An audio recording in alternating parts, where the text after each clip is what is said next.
Howdy, it's the Elysabeth Alfano Show. Thanks for being with me on WCGO. I sure do appreciate it. If you can't always tune in on 1590 AM and 95.9 FM, of course, you can go to WCGOradio.com, stream it there, and go to Alexa. Just say, hey, Alexa, hit me up for WCGO. For any of you who follow me every Sunday, you know that I usually do the news, but I'm not going to do the news now because my guest in the studio is the news himself, actually. Dr. Michael Greger, thank you for being with me. I'm so excited to be here. Okay, so we are in lovely Chicago today. Dr. Greger moves around the country. I have to remind you, we are in fact in Chicago. Thank you. Okay. Thank you. We're the beautiful Althea Restaurant, which you've never been to before. I've never been. I'm so excited. I can't wait till after this interview we can eat. Yeah, we have a lot of food coming. So if sometime in the interview we just stop talking, it's because we're chewing and we have to get to real business, actually. So we're at Matthew Kenny's Althea. We're looking over Michigan Avenue. It's a gorgeous day right down to Lake Michigan. Just gorgeous here. And you're going to just see how tasty this is. And they have really your nutrition guidelines in mind, because of course everyone knows that Dr. Greger not only is the founder of nutritionfacts.org, but of course you have How Not to Die cookbook. Oh wait, I'll say New York Times best-selling How Not to Die cookbook, and then your most recent book, How Not to Diet. Okay, and we're going to get into all the details of that book, but I do want to bring you into the news, just do a little bit of news up front. Coronavirus. Yes. So the interweb is all abuzz with, well, vegans. They never get sick and, rarely get sick. And, if you have more immune boosting foods, which fruits and vegetables do, then you're going to be better equipped to fend off something like the coronavirus or any virus, any kind of flu. Is that accurate? No, not accurate. Certainly not any kind of flu. So, for example, H5N1, the bird flu, for which I wrote a book, Bird Flu, a virus of our own hatching. Actually, the young, healthy people were dying disproportionately. Same thing with the 1918 pandemic. It was the most robust members of society that were dying because it was an autoimmune reaction, where your body attacks your own lungs with the cytokine storm reaction. And so people with the healthiest immune systems, they died first. They had these horrific, terrible deaths, where people with immunocompromised systems got away scot-free. How bizarre. So one can't necessarily say, well, although this virus seems to be attacking those who are elderly, predominantly, and as we age, our immune system declines, and so this would suggest that having a robust immune system would protect us, and so indeed, eating healthy may help. But more importantly than that is respiratory hygiene, is hand hygiene. Absolutely. The 10 most common causes of infection are at the end of your hands. Yes, okay. Great advice, of course. So continue to eat your fruits and vegetables, most obviously, but wash your hands. And you don't think of fruits and vegetables as being immune boosting. So white button mushrooms, we know can significantly decrease the incidence of upper respiratory tract infections among children. Nutritional yeast, so any kind of, so brewer's yeast, nutritional yeast, or baker's yeast, any of the yeast will boost immune function. For example, athletes who take it after marathons significantly less likely to get sick. So there are specific foods, and so I encourage people to go to nutritionfacts.org and just type in immune, for example, and all my videos about specific foods will pop up. Okay. It's not just, all fruits and vegetables are not the same. Right, very true. Some high in vitamin C and other things, but you're not saying that would affect us here, like a high vitamin C. So vitamin C, in people who are stressed, then vitamin C may reduce the risk of the common cold, and those who take 1,000 milligrams of vitamin C a day on a regular basis tend to not get less colds, but they have a shorter duration of colds. But of course, we're not talking about the cold. We're talking about the coronavirus. Right, something in and of itself. So we'll sort of stay tuned on that. It is interesting that babies aren't getting it. I mean, I'm not surprised that the elderly are getting it, but I'm a little surprised that babies aren't getting it. Yeah. Yeah. Okay, so stay tuned. But I also want to talk about one other little bit of news before we get into the book. So if you have not seen it, it is pretty rock star. You went to the Nutritional Guidelines Advisory Committee. It's 2020, so we should be getting new dietary guidelines out for 2020, 2025. And you went as an advisor and you told them, get processed meats off the plate. Tell us a little recap of what you said to them. Yeah, so basically it's kind of the low-hanging fruit, if one might. So processed meats, bacon, ham, hot dogs, lunch meat, sausage, are considered Category 1 carcinogens by the IARC, the official World Health Organization body that determines what is and is not cancer-causing.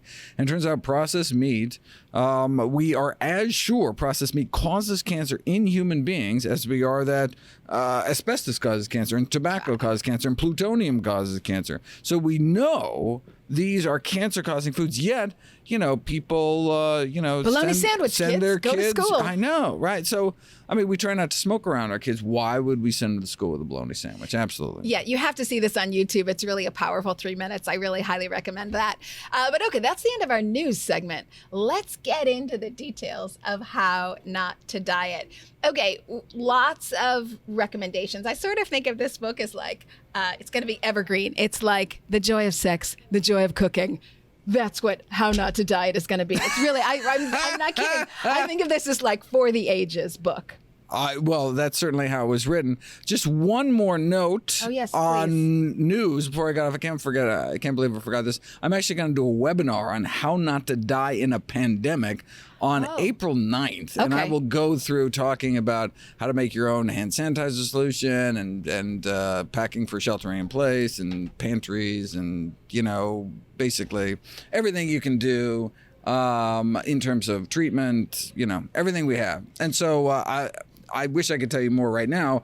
I haven't done the research, but I have between now and then, we're setting it up right now. I encourage people to check it out. Okay, I'm going April 9th, and I can find that information on nutritionfacts.org about how to get... It'll be up any day now. Oh, any day now. But you are the first to know. Oh, my gosh. We're the first to know. Well, thank you, Dr. Greger. So before we went to break, we were talking about how...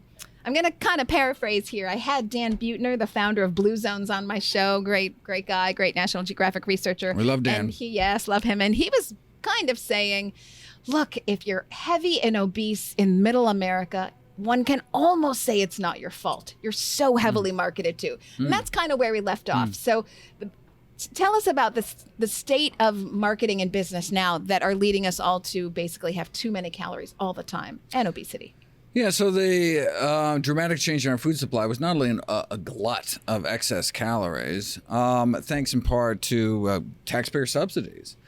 Going to encourage industries to produce even more food and going to the worst food, right? Taxpayers, our tax money, here we are coming up on tax day, is going to the sugar industry, going to the corn industry to make cheap corn syrup and to make cheap livestock feed. We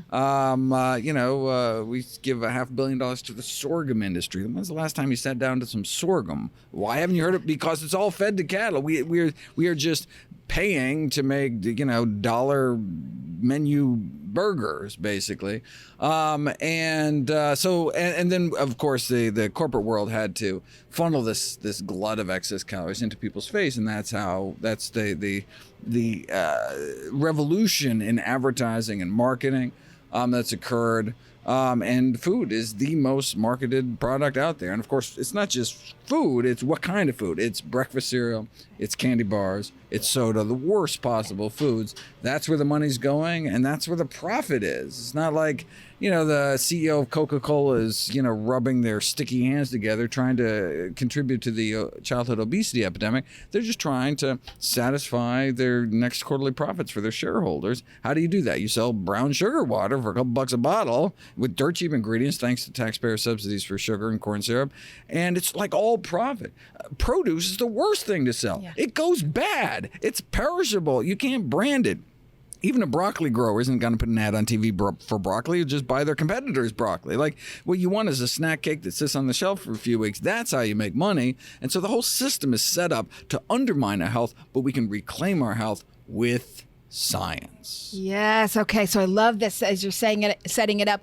Before we get into some of the tips to basically reclaim your life and your health, and really, what is life without health? I mean, if you're not feeling great day in and day out, that's just the biggest bummer there is. But if there's anything else I can leave you with, I'll also say the grand royal we. Dr. Greger is giving you information so that you can advocate for yourself. Please don't leave your health to government and marketing companies. That's really what we're saying. We're giving you the tools so that you can advocate for yourself, and that information is going to sort of get you right back on track. So if you get, and you should, how not to diet. Of course, we're going to go through some of the basics and then get into the details. So of course, you're going to advocate for low salt, low sugar, low processed grains, low or no additives. I'll throw into that, read the labels, right? So you don't want any corn syrup, all this kind of stuff.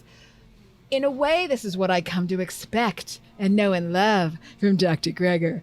But there's kind of more to it than just not processed food, right? Well, yeah. So low in animal foods and processed foods. So I mean, it's in general, it's a diet centered around whole plant foods. Sure. I mean, so we're talking about foods from fields, not factories. Real food that grows out of the ground.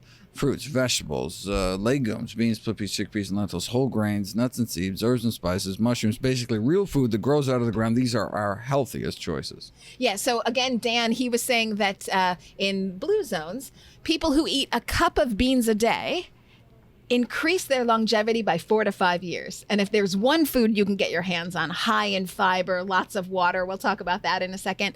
Protein. And for those of you who care, beans all day long. Oh, and all legumes. So beans, split peas, chickpeas, and lentils. And I recommend a cup and a half. So if you look at the Daily Dozen, my checklist of all the healthiest of healthy foods, I encourage people to fit into their daily routine from the original How Not to Die book. Okay. I recommend 3 servings of legumes a day. So that'd be each serving is like a half cup of beans or a quarter cup of hummus. And do you do that? You get that in 3 times a day? In airport food courts, not even close. Right. But when I'm at home and have actual control of my life, you betcha. Yeah, but you can get hummus everywhere. So you heard that in there, people. I'm working hummus. on it. Counts. I'm working on it. It counts, hummus. Right. Okay. So a plant-based whole foods diet, but for the average person, I think they still need help with what that means. So let's start with the no meat, no dairy. Now, I was surprised. I'm holding you to task here, mister. I was surprised in How Not to Diet. I didn't really see a chapter on, am I missing something? No dairy. Am I missing that? There's there's no chapter on dairy. There's no chapter on dairy. Yeah. Okay, but don't have it. Right? Wouldn't you, right? This is a no dairy. Well, I mean, but no dairy is covered in all the chapters. So, high in fiber. Where does dairy fit into that? Right? Okay. Right. I mean, you go down the list, right? I like what you're saying here, but I think for the average person, I'll speak for myself. I was floored when I found out that meat didn't have fiber, and I was horrified that I didn't know that before. I'm sorry to sound like a dope. No, more than half of Americans think that steak is a significant source of fiber. Yes, I'm not kidding. Whereas, of course, just to set the record straight, yes, by please. definition, fiber is only found in plants. So there's zero fiber in meat, dairy, eggs, and junk, and typically little or no fiber in processed foods, and so therein lies the problem. Right. Okay. So I kind of want to paint the picture, at least for me. If you're eating meat and dairy, not only are you not getting fiber, but you are getting cholesterol, which to me is like driving in England. So not only are you on the wrong side of the street, but you're going backwards. You're doubling down on bad for yourself because you're getting high cholesterol and no fiber. Well, if you're worried about dietary cholesterol, then eggs are even worse. Eggs are the most concentrated source. So, I would certainly include that with the meat and dairy as things to minimize in one's diet. Yes, I think of eggs as included in dairy, but I guess technically not. No. Okay. Dr. Greger is going to set me one's straight. From cows, right. one's from chickens. Okay. One's got feathers. Okay. I don't know. Okay. This is a farm lesson for me, apparently. I'm a city girl. I'm sorry.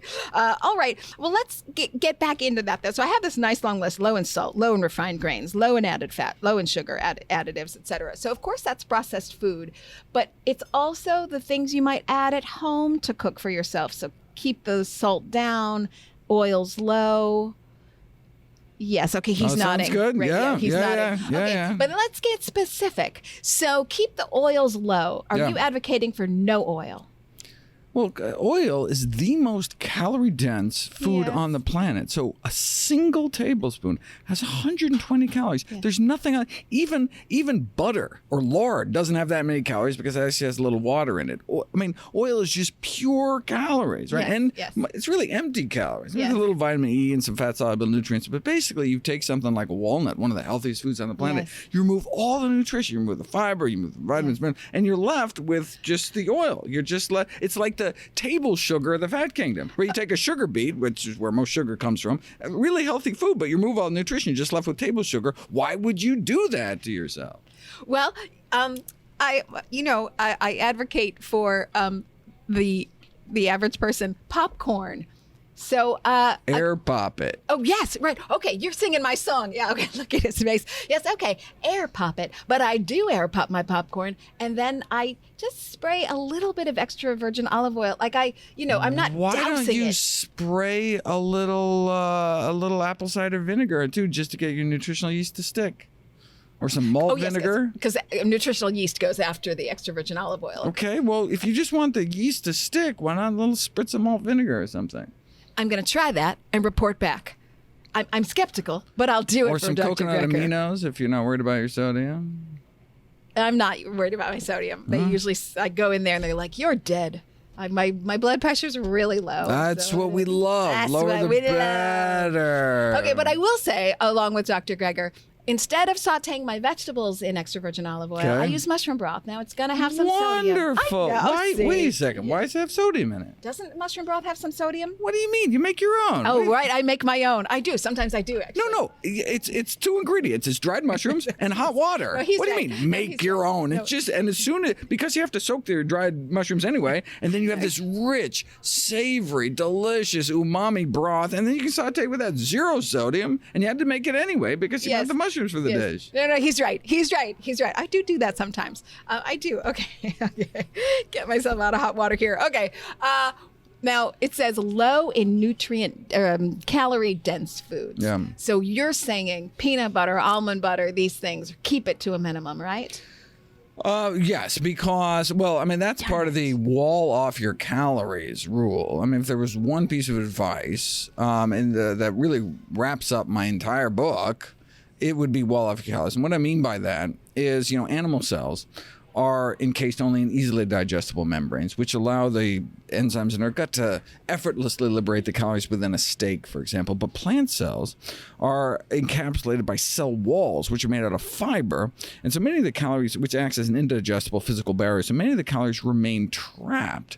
Processed plant foods, however, fruit juice, sugar, refined grains, even whole grains, if they've been powdered into flour, have had their cellular structure destroyed, their cell walls cracked open, and their calories are free for the taking. But when we eat structurally intact foods, chew all you want, you're still going to end up with calories completely encapsulated by fiber, which then blunts the glycemic impact, activates the ileal brake, which dials down your appetite, and provides sustenance to your friendly flora. That's where we got to get all our protein, carbs, fat from.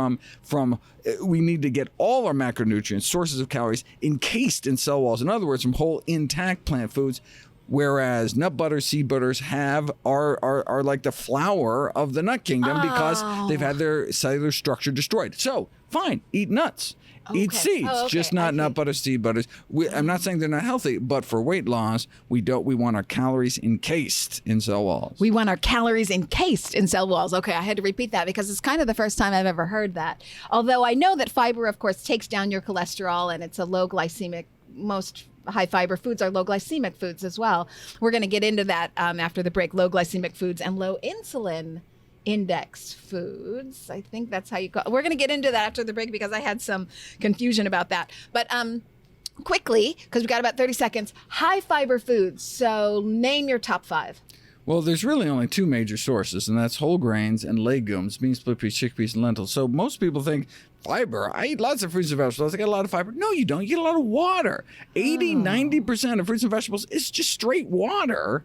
Some even 95% water. And so, no, you need to get to the drier foods. That's where the concentrated sources of fiber are, whole grains and beans. I thought that they were That's a mostly good fiber. thing, right? Okay. Because both fiber and water are calorie free. And so it Yes. adds bulk, adds weight without actually adding calories. And that's the whole calorie density piece.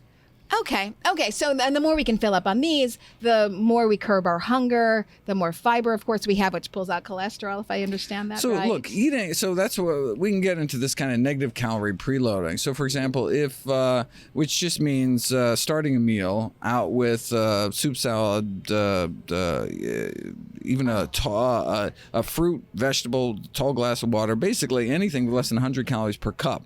And so for example, eating an apple, large apple before a meal, causes people to eat about 300 calories less of the meal. And an apple has about 100 calories. So 100 calories in, 300 calories out. So how many calories does an apple have? It depends on when you eat it. Eaten before a meal, a large apple has negative 200 calories. It actually sucks calories out of your body. I love it. Same thing with a nice healthy vegetable soup. In fact, overweight men and women randomized to pre-lunch vegetable soup not only ate less lunch, but ate 100 calories fewer dinner too a whole 7 hours later. So the next time you sit down with soup, you can imagine calories being veritably sucked out of your system with every spoonful. Okay, so this is like the opposite of a horror movie. This is like an action movie of like sucked out of your... Yes, okay, action movie with Dr. Michael Greger. Okay, so that's a great tip to kind of preload your calories. Meals. I like that. Let's go through maybe some of your other tips. You talk about fat blockers and fat burners. Yeah, and so there's specific foods. So in general, beyond just a whole healthy plant foods as the foundation of one diet, just like in How Not to Die, if basically I'm recommending the same diet for all the various organ systems, heart healthy diet, a brain healthy diet, a liver healthy diet, a kidney healthy diet, why is the book hundreds and hundreds of pages? Why isn't every chapter just like eat some plants? And that's because there are specific foods that have specific benefits. So yes, the average cholesterol of someone eating strictly plant-based is perfect, 147. We want under 150. The average blood pressure of someone eating strictly plant-based, perfect, 110/65. We want 110/70. I mean, that's amazing. Blood pressure 110/70. That's the ideal. Like high to me. Oh well, I'm like 90/60. Well, that's what we'd love to see. Not everyone can be as wonderful as to you. Show off. You're making me a little jealous. Okay. But we want to get into that. But it's a bell curve. Some people are even better down the bell curve like you are. Other people, even if they're doing everything right, still end up with higher cholesterol than they want, higher blood pressure. So there's specific foods you can eat. So for example, in the How Not to Die from High Blood Pressure chapter, I talk about hibiscus tea and ground flax seeds. Pull your blood pressure even further down. There are and there's lots of foods for bringing down cholesterol. And so the same thing with the How Not to Diet book. Yes, the average BMI of people eating strictly plant-based is perfect, around 22. But again, it's a bell curve. Some people still end up heavier, and so they have to add specific foods to their diet that pull their weight down even further, or if they just want to accelerate the loss of body fat. And so there are foods that act as appetite suppressants, foods that act as fat blockers and starch blockers and metabolic boosters, and on down the list. And that's really where I came up with my 21 tweaks, all the various things you can do to accelerate weight loss regardless of what you eat the rest of the time. So kind of tweaking it to your personal makeup, because as you say, a BMI, and I was kind of surprised to learn this because I think of a BMI as being between 20 and 25. But your book really says, no, so that's normal. Some slack. Yeah, so that's normal. But we don't want normal. Right? We want ideal. Okay. Right? So having like a normal cholesterol in a society where it's normal to drop dead from heart disease, you don't want you don't want a normal blood pressure in a society where stroke is a leading cause of death. You want an ideal blood pressure, an ideal cholesterol, and you want an ideal body weight. And that's a BMI 20 to 22. Okay, so I got my marching orders. Yeah, it's on the low side. So I got work to do, people. So that's a really helpful tip, and I love your 21 tweaks. What's your favorite tweak of the 21? They're all wonderful. And they're all easy. Well, I don't know. I mean, I think they're easy. Probably my favorite would be the sleep mild Trendelenburg, but that's a little.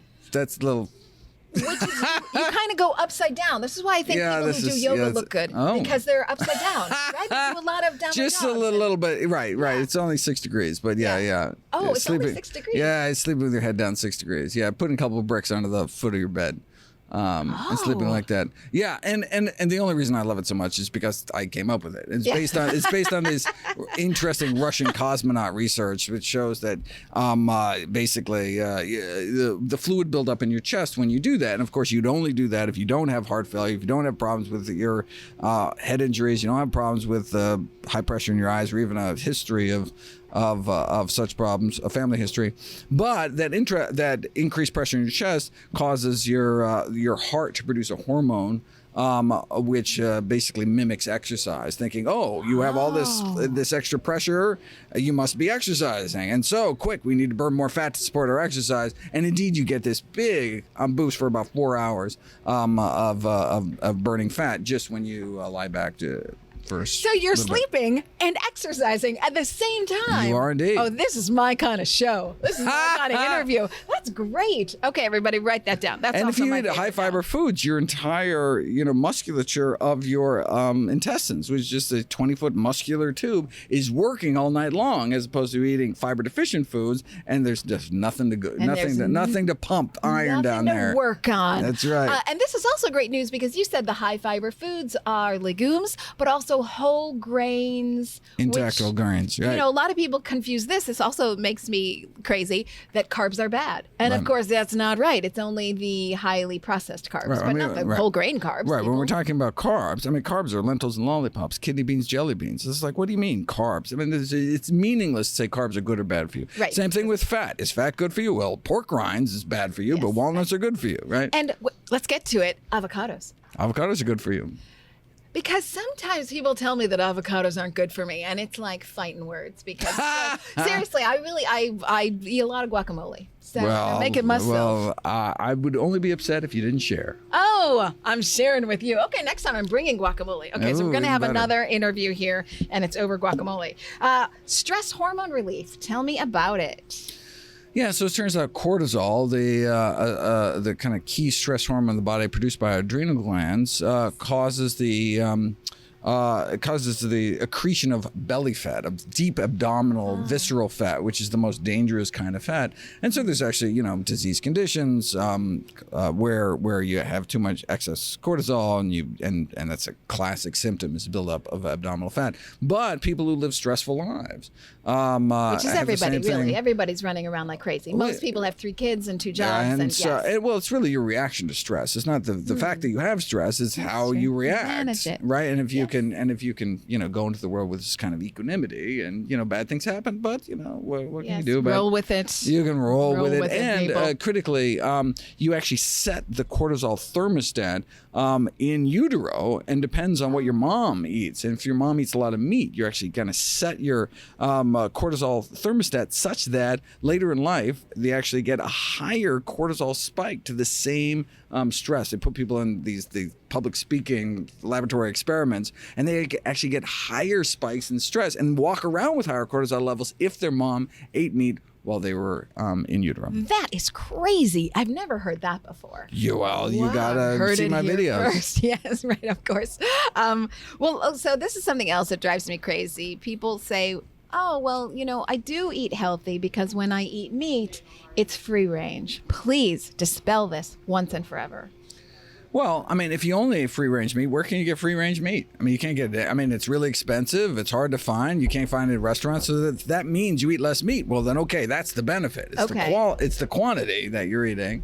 Well, a lot of marketing, and we've talked about this already in the beginning of this interview, how much marketing is geared towards, you call it lean washing, as if they want you to think that they care about your health. But actually, of course, they care about profits. That's what they're most interested in.